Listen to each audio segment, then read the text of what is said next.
I'm joined now from London by Rick Bailey, who is the BBC's Editorial Policy's Chief Advisor of Politics. In Edinburgh, we have John McClellan, the Director of the Scottish Newspaper Society and former editor of The Scotsman. And here in the studio, I'm joined by Mike Small, the editor of the online site Bella Caledonia. Good evening to you all. Welcome. Thank you very much for joining me. Rick, in London, first of all, to you. It's been reported the BBC had more than 5,000 complaints about the BBC's handling of the independence referendum. The vast majority, apparently, was that the corporation was biased in favour of the union. Our Twitter feed tonight has been alive with comments. Was the BBC fair and impartial during the referendum? I mean, impartiality and fairness are absolutely critical to the BBC. It's why we're there. It's why we're trusted by the audience. And so it's not surprising that we're held to account by the audience. I think you've got to remember in a referendum which becomes very binary, very polarised, the nearer you get to the end of it, the more intense and passionate it becomes. The space for impartiality is really difficult to find. So we knew it was going to be a big challenge. We knew from the start. We did an awful lot to try and make sure we got it right. Of course there are going to be critics. We try to respond to that. We're not sort of arrogant enough to say we got everything right in the huge amount of coverage we had to do. But I think on the whole, we are the place where people go to for impartial, trusted information, and that was our goal. And I think, and I know it will be difficult for people to believe, you know, passionate yes supporters and passionate no supporters, but actually across the range of our coverage, I think we did that. And I'm Mike Small here in the studio. I'm hearing you a few maybe snorts of derision, perhaps. What did you think of the BBC's coverage? Well, don't believe me, because I'm a confirmed cybernat, so I'm out of the picture. Listen to the words of Paul Mason, the former senior economic editor for your flagship programme, who said that the BBC's coverage was at propaganda strength that he hadn't seen since Iraq. Now, these are extraordinary comments, and your complacency is also extraordinary about what is a pivotal moment in British history. OK, well, Rick, do you want to pick up that point, that from a former BBC correspondent? Well, he's a former BBC correspondent, but let's look at the reality of it. Of course, you can mobilise a lot of opinion. But we did a huge amount of coverage. You know, we did across Radio 1, we did the 7,000 school children in a hydro the week before, we had debates all over Scotland, we had a massive amount online, we did drama, we did current affairs, we did documentaries. I'm not complacent. I'm not saying everything we did is perfect. We did a huge amount, and we tried to listen very carefully to make sure we got it right. We did a lot of training, not just with our people in Scotland, but across the UK, to get them ready for this. You know, our prime goal in this is impartiality. And of course, if you are embedded and really feel passionately on one side or the other, it's very difficult to understand that. Like Paul Mason. Part of our job is to scrutinise, and it's very difficult when your own side is being scrutinised in the conditions of a referendum where it is so polarised, to accept that there is an impartial voice there. But I believe the BBC was impartial throughout this, including the UK-wide coverage from outside Scotland. Rick, I just want to put another point to you. That point is not from a former correspondent, but from Alex Salmond, actually, himself. He was saying to Channel 4 News that there was a huge difference between a public service broadcaster and being a state broadcaster, and he said, I'm not certain the BBC understands that difference. Do you think there's almost a public perception problem that people have with the BBC about this being a state broadcaster and a public service broadcaster? No, I don't think that's the argument at all. I think we always come under immense pressure in all elections, but particularly in referendums from the politicians, because they know that the audience trust us. Above all other media, the audience do trust us. And I know you can laugh, but it's true. You know, you can have hilarious. Online... Well, it's true. Oh, OK, I want to bring in John McClellan here. John, you've been hearing this debate sitting there patiently. We're hearing earlier in the week research by Dr. David Patrick. He suggested a fair degree of the press showed no constitutional bias, but when they did, it was in favour of the union. But I suppose many papers, if you're a Daily Telegraph reader, they're preaching to the converted. Yeah, you already know that when you buy a copy of the Daily Telegraph, the Daily Mail or the Daily Express. But I mean, I was particularly heartened by his findings that the indigenous Scottish press were fair and balanced throughout the campaign, to the extent that his study has got to so far. And I expect that the second 6 months of his study will bear that out also. Now, we're of course looking at the press, I mean, in some ways, how relevant are you? I mean, there's the declining popularity of the printed press, but in some ways you were crucial to the social media debate when one of your respected columnists from a newspaper might be retweeted and republished in social media.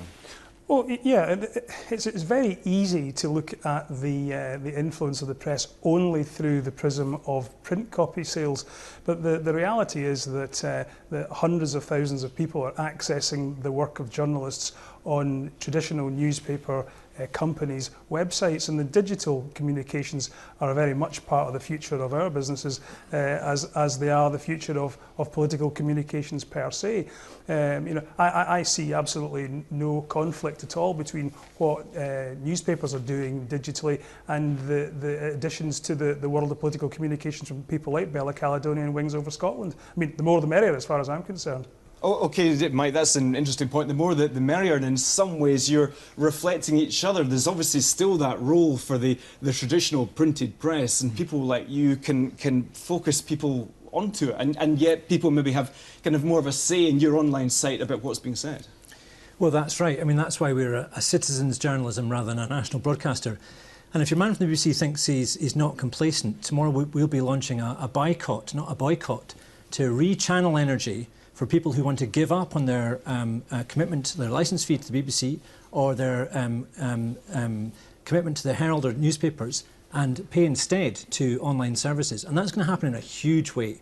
And so this kind of complacency in the wake of this bias is going to be huge. I can guarantee you that. Well, we were seeing Leslie Riddoch tweeting this week, saying and writing in an article that in fact there's been this resurgence of new media. Mm-hmm. Is this what you're trying to create, a kind of almost alternative vision of media in Scotland? That's right. Some people call it the fifth estate, where people are enabled citizens who are empowered to know how to translate media and how to create content. And that's what we're doing. So there's be podcasts, video, blogs, all sorts of content that will completely transform the media landscape in Scotland. And that's about to happen. Rick, it must be interesting for you sitting there listening to kind of what's happening in some sense. What would devolving broadcasting to Scotland mean? Do you think that would mean that it was perhaps a little bit closer to the people of Scotland, where we're hearing about this resurgence of new media? But if broadcasting was devolved, would that perhaps help address some of these concerns? I don't think we're anywhere near being in a position to talk about that yet, to be honest. I mean, I think you know, we're a week on from the campaign. We're still assessing how that went. You know, we've looked at. You know, the idea we're complacent is just completely untrue. We take complaints incredibly seriously. One of the things we did in this campaign was to set up a hotline for the two campaigns to make sure that if there was something that they weren't happy with, that they thought was going wrong, we had the ability to do something about it really quickly. And it's interesting that throughout the 16 weeks of the campaign, between them, they used that that there were complaints which were actually something we had to change, less than one a week. That's just because people are switching off from your service. That's completely untrue. It's not true. That's not true at all. Okay, Mike. And Rick, just another point about kind of that kind of feeling of protest in some way. There was that the march here in BBC Scotland at Pacific Quay on that Sunday. A huge march, huge presence from the Yes campaign. Does that concern you about the public perception of the BBC in Scotland? Look, as I've said, all referendums become very polarised and very passionate, and this much more than anyone previously. So I'm not surprised that people feel really strongly, and I'm not surprised that the BBC gets the criticism. If you look back at referendums over the years, going back to 1975, the referendum on the common market, the BBC gets it in the neck. That's what happens in referendums. Doesn't mean we get it right all the time. It means we've got to scrutinise what we do. Part of our job is to scrutinise both the campaigns and the politicians, and it means we're not popular. Mike, I want to put a point to you, though, that about this, we're hearing from Alex Massey, that perhaps you're an echo chamber. People are hearing what they want to hear. The BBC presents this view, this impartial view, the two different sides, but people perhaps just want to hear from their own side. Do you think that's the case? Well, I mean, from somebody who writes for The Spectator, the idea of the echo chamber is laughable. But this idea that there's the same issue between the 1975 and 2014, the difference is that social media exists now. Now, when Nick Robinson went on and told people that Alex Salmond hadn't answered a question, 100,000 people had already viewed him answering that question. So there's total transparency, and that's what the BBC can't cope with, and that's why they're a dying media. Well, John McClellan, talking of the traditional press, I mean, when we were hearing from Richard Walker there, he was speaking about the lack of diversity of opinion in the printed press. There was just the Sunday Herald came out for yes. Is that concerning? Do you think is it a bit strange that only one newspaper came out in that way? Well, the editors will come to their own conclusions individually, you know, so you would have to collectively ask the editors whether it was strange or not. They came to their views on their own, and some came out for no, others expressed no preference, and as they say, the Sunday Herald came out for yes.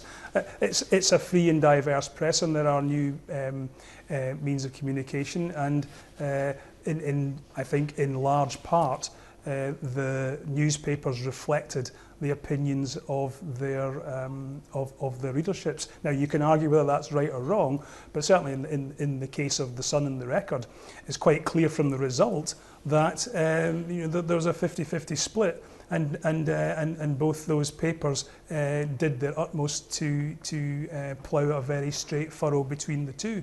The Sunday Herald is popular in academia in Glasgow. It reflected the views of those people. So, in that newspapers reflect rather than lead the opinions of their readerships, then I think it's no surprise that most of the newspapers came out the way they did. Right, and John, just briefly, when you look at the architecture of the media in the referendum campaign, the BBC, New Media, the newspapers, in the future, if papers are struggling, how might that change things? Well, wait a minute. Papers are not struggling for audience.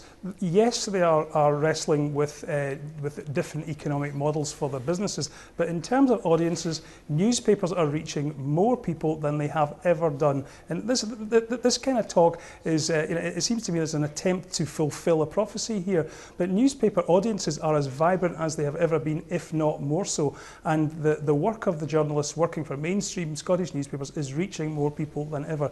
And the work that they do played an absolutely vital role in disseminating information throughout this campaign, and their work should not be denigrated just because some commentators focus only on a very out-of-date measurement of what we do. Okay, well, Mike, John's talking about the professional journalists there who disseminate that information, who can be trusted to give perhaps an impartial view. Is that the problem with social media, though? Do you think that it is that you're preaching to the converted? It is that perhaps that echo chamber that it's not giving those two sides of the coin? No, in fact, we're about opening voices to the excluded. And, you know, some of the professional journalists, some of the professional media are now in jail, you know, who've reached the dizzy heights of number 10. So I'm not sure if I'm going to be preached to about those standards. Nobody's and those morals. preaching to you, and I think it's absolutely ridiculous to conflate the phone hacking with what's happened over the last couple of years. That is the mainstream media. That is the tabloid press that has changed our society in the last Scottish 30 years. Are not so don't hang come on, and Mike, preach hang to on, Mike. us. Absolutely nonsensical and ridiculous for you to conflate those two issues. OK, Mike, ridiculous to conflate them.